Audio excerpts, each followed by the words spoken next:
नमस्कार, उत्तराखंड का एक खास बुलेटिन देख रहे हैं आप और मैं हूं आपके साथ शिवपन शर्मा। तो चलिए बिना किसी देरी के शुरुआत करेंगे बुलेटिन की। रक्षाबंधन के पावन पर्व पर राजभवन में प्रजापिता ब्रह्म कुमारी ईश्वरीय विश्वविद्यालय की बहनों ने राज्यपाल लेफ्टिनेंट जनरल गुरमीत सिंह को रक्षा सूत्र बांधकर उनके स्वस्थ और दीर्घायु जीवन की मंगल कामनाएं दी।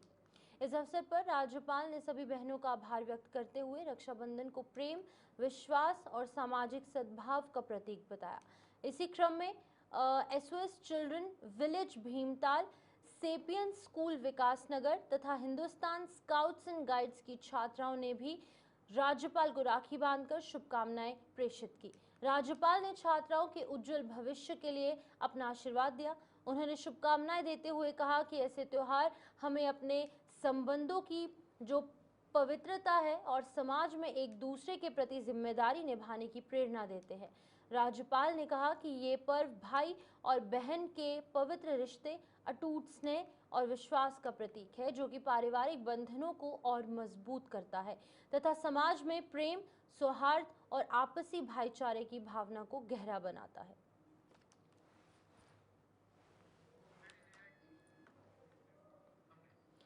वहीं मुख्यमंत्री पुष्कर सिंह धामी ने भेंट की। राजभवन के अंदर राज्यपाल लेफ्टिनेंट जनरल गुरमीत सिंह से मुलाकात की गई।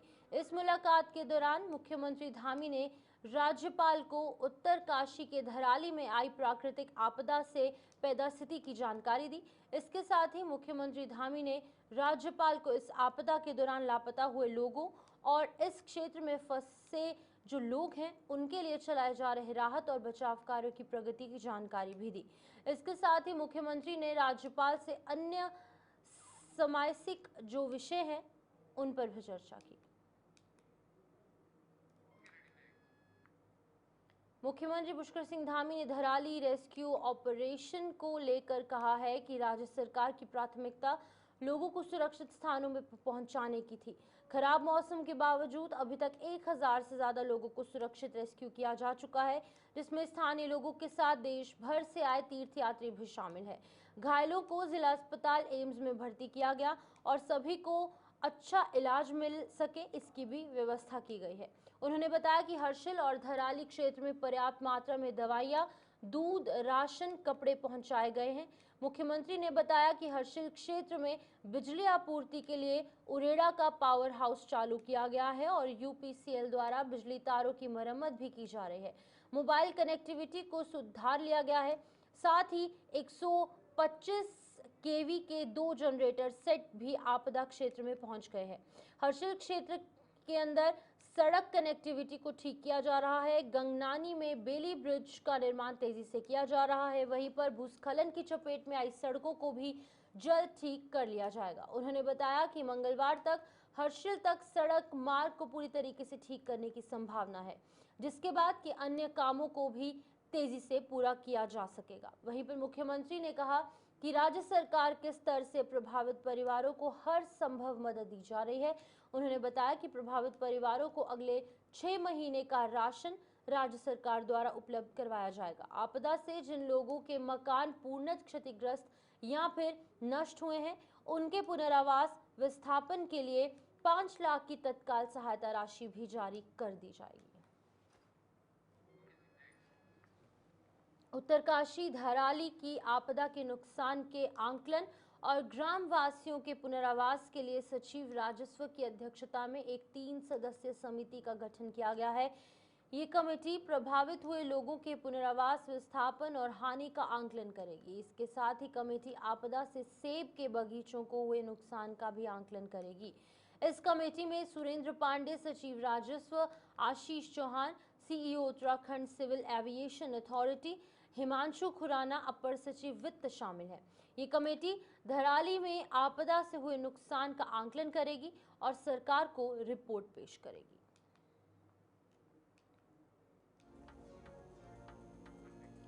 तो इस कमेटी का काम क्या कुछ रहने वाला है वो आपको बताएंगे, थोड़ा सा उस पर प्रकाश डालने की कोशिश करेंगे। तो आपको बता दें कि धराली में आई आपदा के नुकसान का आंकलन ये कमेटी करेगी। समिति पुनर्वास से संबंधित पैकेज को भी तैयार करेगी। जहां पर विस्थापित किया जाना है उस भूमि का चयन भी किया जाएगा।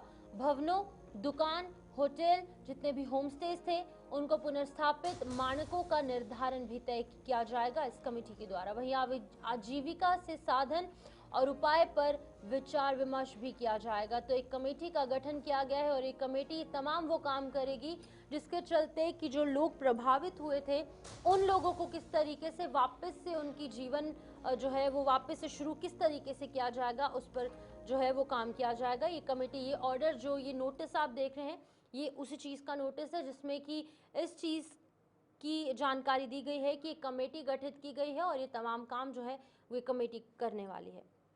अरुण शर्मा हमारे साथ ज्वाइन कर चुके हैं, वरिष्ठ पत्रकार उत्तराखंड से। अरुण जी, आपसे जानना चाहूंगी, एक कमेटी का गठन किया गया है, बहुत ही बड़ी प्राकृतिक आपदा धराली में देखने को मिली, उसके बाद अभी कमेटी किस तरीके से काम करेगी, कौन कौन इस कमेटी में रहने वाला है और कमेटी किस दिशा में काम करेगी, वो बताइएगा।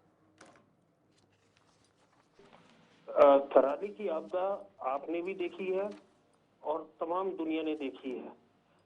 वहाँ आज की तारीख में उस गांव में कुछ बचा नहीं है। वो जो ऊंचाई में मकान बने हुए हैं या मंदिर बने हुए हैं वो तो बच गए, लेकिन जो घाटी के अंदर थे वो सारे के सारे तबाह हो गए और 1 वर्ग किलोमीटर का जो पैच है वो बुरी तरह मलबे के ढेर में दब गया है। अगर आपने देखा हो 40-50 फीट ऊपर मलबा है और स्थिति ये है कि वो सब कुछ मलबे के अंदर दफन हो गया है। तो इसी को देखते हुए, क्योंकि निश्चित तौर पर जो जगह तबाह हो गई है उसकी जगह वहाँ के निवासी जो बचे हैं उनको कहीं ना कहीं बसाया जाना जरूरी है। तो उनको कितना मुआवजा दिया जाएगा, उनके भवन क्या रेट लगाएगी गवर्नमेंट, उसके अलावा जो वहाँ जमीन गई है वहाँ के निवासियों की उसका कितना मुआवजा होगा, पुनर्वास होगा वो किस तरह होगा, या हम ये कहें कि उनको अगर मकान बना के देने हैं तो किस तरह दिए जाएंगे। वो सारी चीजों के लिए मुख्यमंत्री पुष्कर सिंह धामी के निर्देश पर ये हाई लेवल कमेटी है। ये नुकसान का जायजा भी लेगी कि कितना नुकसान किसका हुआ है। तो ये हाई लेवल कमेटी है जिससे जो ये आपदा प्रभावित है उनको मुआवजा दिया जा सके और उनके पुनर्वास का काम किया जा सके। इस दिशा में ये बड़ा महत्वपूर्ण निर्णय है। जी अरुण जी, ये भी जानना चाहूंगी कि अब लोग जो प्रभावित हुए हैं कुल मिलाकर कितने लोग हैं और इन लोगों के पुनर्वास के लिए या फिर बाकी इनका राशन किस तरीके से दिया जाएगा, क्योंकि खाने पीने की व्यवस्था के साथ साथ रहने की व्यवस्था भी की जाएगी। तो कुल मिलाकर कितने लोग प्रभावित हुए हैं अगर हम अनुमानित आंकड़े की बात करें, और कितनी राशि लग सकती है इस पूरी चीज में? देखिए, ये तो पूरा का पूरा गांव ही प्रभावित है। अब कितने लोग हैं क्या है ये तो देखिए वो लिस्ट जब आएगी तब पता लगेगा। अभी तक फाइनल लिस्ट कोई बनी नहीं है, लेकिन निश्चित तौर पर बड़ा नुकसान है। कई 100 करोड़ का नुकसान उस जगह पे है जो बिल्डिंगे मलबे में दब गई है, बिखर गई है, और वहाँ उनमें कौन लोग रह रहे थे और वो लोग कहाँ हैं उनका पता नहीं है, क्योंकि आज भी अंदाज ये है कि 100 से ज्यादा लोग लापता है। अब उन लापता लोगों को ढूंढने का जो प्रयास हो रहा है फिलहाल, अब ये मंगलवार की घटना थी, आज इतवार हो गया, तो उस हिसाब से जो ये 5 दिन हो गए हैं, इन 5 दिनों में क्योंकि किसी का तो पता नहीं है और वहाँ मलबों में ढूंढने की स्थिति हो रही है खोजी कुत्ते से, या माइनिंग के जो वो एक्सपर्ट है वो आ रहे हैं, उनमें मशीनें हैं, लेकिन वो मशीनें 40-50 फीट के नीचे तक पता लगा पाएंगी या नहीं ये भी अभी डाउट है, अभी भविष्य में पता लगेगा।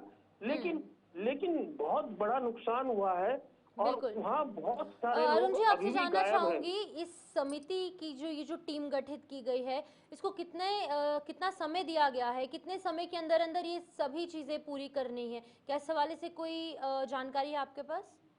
नहीं, अभी देखिए इसका कोई टाइम निश्चित नहीं हुआ है, लेकिन ये सरकार ने उम्मीद जताई है कि जितनी जल्दी हो सके आकलन लगा ले ये टीम और वो सरकार को रिपोर्ट सौंप दे, ताकि सरकार इस कमेटी के जो सिफारिशें हैं उसके अनुरूप निर्णय ले सके।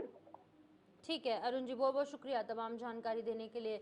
तो ये वरिष्ठ पत्रकार अरुण शर्मा जो है वो लगातार अपडेट कर रहे थे कि किस तरीके से एक टीम गठित की गई है।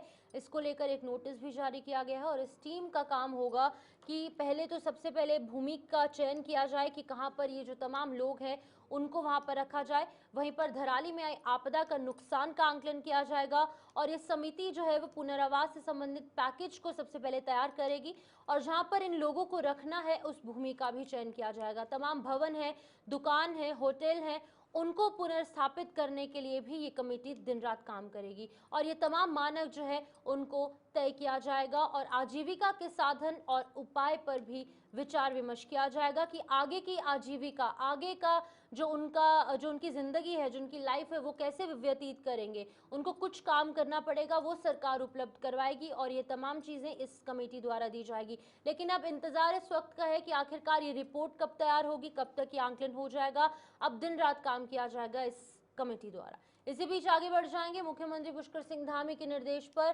प्रदेश के स्वास्थ्य सचिव डॉक्टर आर राजेश कुमार शनिवार को रक्षा बंधन के दिन सीधे ग्राउंड जीरो पर धराली पहुंचे। यहां पर उन्होंने आपदा प्रभावित इलाकों में राहत और बचाव कार्यों की कमान अपने हाथों में लेते हुए स्वास्थ्य जो व्यवस्थाएं हैं उनका बारीकी से निरीक्षण किया।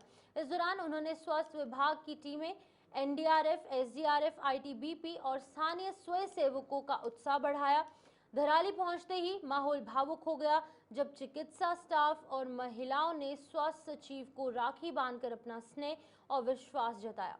डॉक्टर राजेश कुमार ने सभी को आश्वासन दिया कि स्वास्थ्य विभाग आपके साथ खड़ा है, जरूरत पड़ी तो 24 घंटे यहां पर रहेंगे।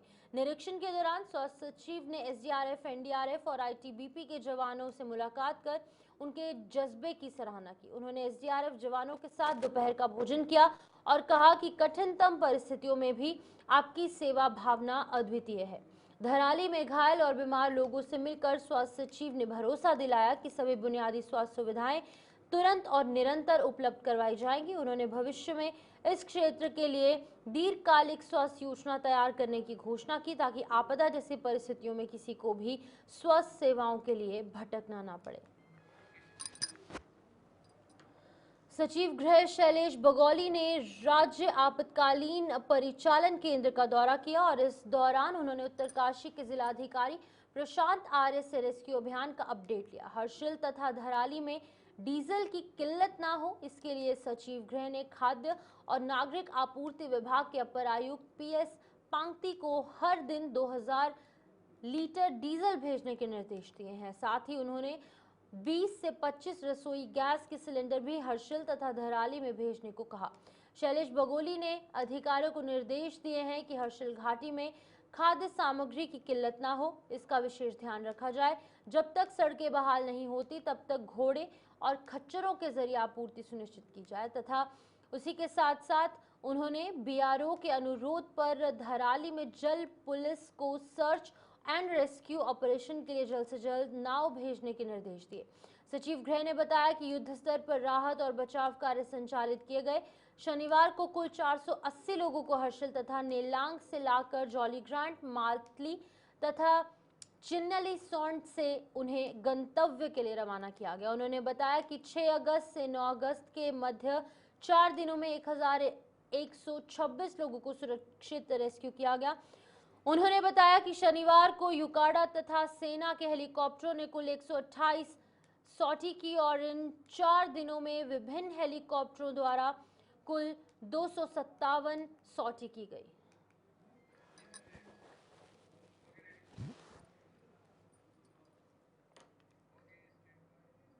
उत्तरकाशी से रेस्क्यू करके वापस ले जा रहे लोगों के लिए उत्तराखंड परिवहन निगम ने भी बड़ा कदम उठाया है। परिवहन निगम की उत्तरकाशी के मातली हेलीपैड के पास 15 बसें लगी हुई हैं और इसी तरह से चिन्याली सौड़ में भी 10 बसें लगाई गई हैं। इधर ऋषिकेश में परिवहन निगम ने 10 बसें लगाई और खास बात यह है कि सभी यात्रियों को निःशुल्क गंतव्य स्थान तक पहुंचाया जा रहा है। इतना ही नहीं, अलग अलग जगहों पर परिवहन निगम के अधिकारी और कर्मचारी यात्रियों की मदद भी कर रहे हैं।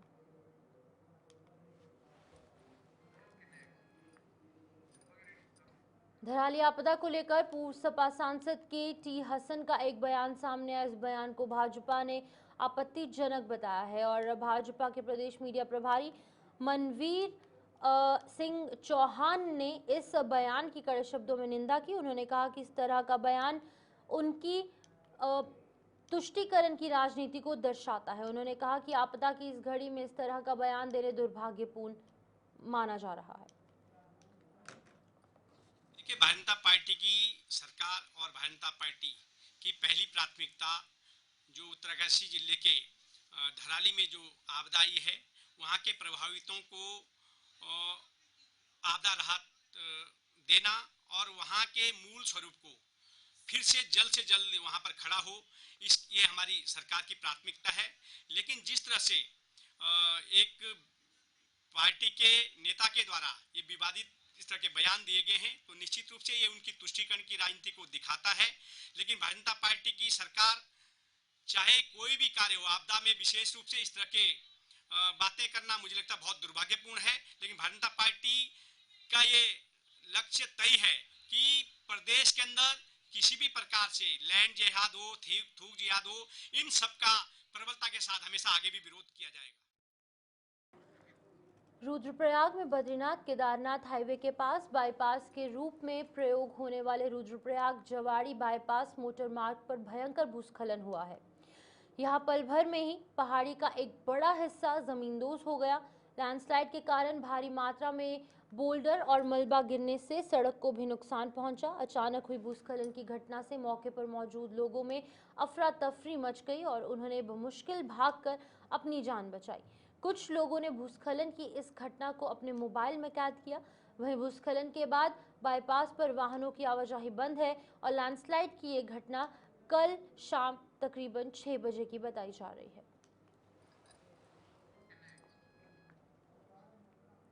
भारत के सबसे पुराने tiger reserve Corbett national park का 89वां स्थापना दिवस यानी कि फाउंडेशन डे को विभागीय अधिकारियों और कर्मचारियों ने हर्षोल्लास से मनाया। कार्यक्रम में उत्तराखंड के chief wild life warden Ranjan Kumar Mishra ने बतौर मुख्य अतिथि शिरकत की और वन विभाग की टीम को उनके कार्यों के लिए प्रोत्साहित किया। इस मौके पर वन अधिकारियों और कर्मचारियों ने पार्क के गौरवशाली इतिहास को याद किया और संरक्षण के लिए उठाए जा रहे कदमों की समीक्षा की। बैठक में मानव वन्यजीव संघर्ष की बढ़ती घटनाओं पर भी चिंता व्यक्त की गई। इसे रोकने और शमन के लिए आर्टिफिशियल इंटेलिजेंस यानी कि एआई जैसी अत्याधुनिक तकनीकों के उपयोग पर विस्तार से चर्चा हुई। Chief wild life warden Ranjan Kumar Mishra ने बताया कि कॉर्बेट टाइगर रिजर्व न केवल भारत बल्कि पूरी दुनिया के लिए वन्यजीव संरक्षण का एक आदर्श उदाहरण है। उन्होंने कहा कि आज जब हम कॉर्बेट के 89 ईयर्स की यात्रा को देखते हैं तो ये केवल एक पार्क नहीं बल्कि भारत के बाघों और जैव विविधता की धरोहर बन चुका है। यहाँ वन्यजीव संरक्षण में तकनीक के समावेश की आवश्यकता है। तो चलिए, इतने साल पूरे होने का जो सफर है वो आपको विस्तार से समझाएंगे। जहां पर 8 अगस्त 1936 में जब इस पार्क की स्थापना हुई तब इसका नाम हेली नेशनल पार्क रखा गया था और उसी के बाद 1957 में इसका नाम कॉर्बेट नेशनल पार्क रख दिया गया। शुरुआत में पार्क का क्षेत्रफल 324 वर्ग किलोमीटर था, लेकिन 1967 के अंदर क्षेत्रफल बढ़कर 520 वर्ग मीटर जो है वो कर दिया गया। पार्क में सोना नदी वाइल्ड लाइफ सेंचुरी समेत अन्य इलाके जोड़े गए और सभी इलाकों को जोड़कर कुल क्षेत्रफल लगभग 1288.31 वर्ग किलोमीटर कर दिया गया। 1973 में भारत सरकार ने प्रोजेक्ट टाइगर की शुरुआत की और देश भर के 9 टाइगर रिजर्व में से कॉर्बेट से हुई प्रोजेक्ट की शुरुआत। आपको बता दें कि वर्तमान में कॉर्बेट टाइगर रिजर्व में करीब 260 बाघ जो है वो यहाँ पर रखे गए हैं। तो 89 ईयर्स का ये लंबा सफर काफी जो है वो देखने को मिला और कभी इसका नाम बदला गया, कभी इसका क्षेत्रफल जो है वो बढ़ाया गया, लेकिन अभी फिलहाल बहुत बड़े नंबर्स जो है वो सामने आ रहे। 260 बाघ जो है वो यहाँ पर इस वाइल्ड लाइफ सेंचुरी के अंदर जो है वो रखे गए हैं। आज बहुत हर्ष के साथ मैं बताना चाहूँगा कि कॉर्बेट नेशनल पार्क का आज 89वां स्थापना दिवस हमने यहाँ पर रामनगर में मनाया। ये 1936 में बनाया गया था आज के दिन पे 8 अगस्त, और सबसे पहले तो इसका नाम हैली नेशनल पार्क था और बाद में ये 1955 में कॉर्बेट नेशनल पार्क हुआ। कुछ दिन पहले हमने 25 जुलाई को जिम कॉर्बेट साहब का 150th बर्थ एनिवर्सरी यहीं पर मनाए थे। माननीय वन मंत्री जी यहाँ पर की मुख्य अतिथि में मनाए।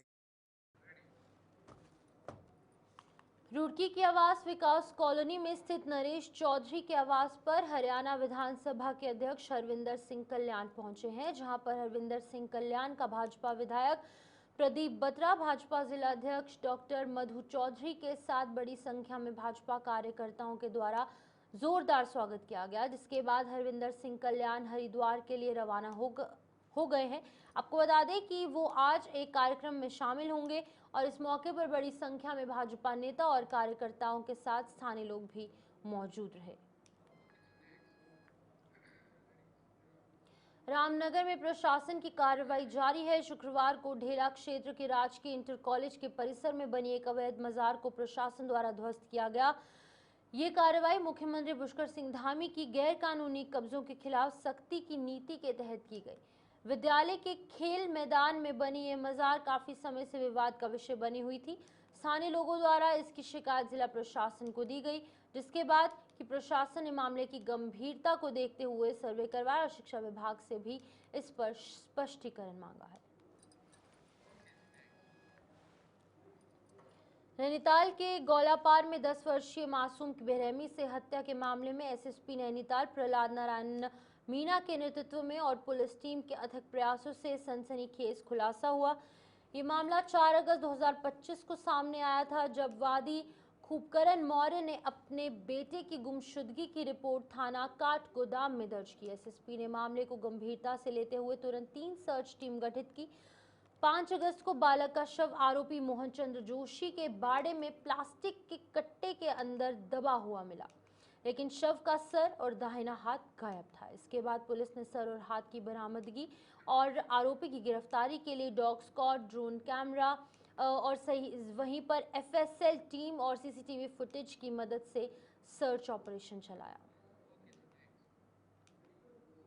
उत्तराखंड एसटीएफ की साइबर क्राइम टीम ने दून इंटरनेशनल स्कूल के online platform school pad hacking और ठगी के मामले का खुलासा करते हुए बरेली से 3 मुख्य आरोपियों को गिरफ्तार किया। आरोपियों ने फर्जी स्कूल पैड इंटरफेस बनाकर छात्रों और अभिभावकों को एआई सक्षम रोबोटिक्स लैब शुल्क के नाम पर 4,990 जमा करने के भ्रामक संदेश भेजे। इस ठगी से अभिभावकों को गुमराह रकम अलग अलग बैंक खातों में ट्रांसफर करवाई गई। गिरफ्तार आरोपियों में मोहम्मद रिजवान, सुदामा दिवाकर और मोहम्मद फराज शामिल है। टीम के अंदर आरोपियों से 4 मोबाइल, 2 बैंक पासबुक और 3 सिम कार्ड बरामद किए गए। प्रारंभिक जांच में करोड़ों का लेन देन खुलासा हुआ और अन्य राज्यों में भी इसके खिलाफ मामले दर्ज हैं। डोईवाला के लच्छीवाला हाईवे टोल प्लाजा पर एक बार फिर से हाथी आ धमका, जिससे कि अफरा तफरी मच गई। टोल कर्मी राकेश नौटियाल के मुताबिक आए दिन हाथियों के आने से खतरा बना है। शनिवार शाम को हाथी ने टोल बैरियर पर हमला किया और एक गाड़ी को पलटने की कोशिश भी की। गनीमत ये रही कि हाथी के मूड में क्या आया कि वापस फिर जंगल में चला गया। पूरी घटना टोल प्लाजा के कैमरे में कैद हुई है।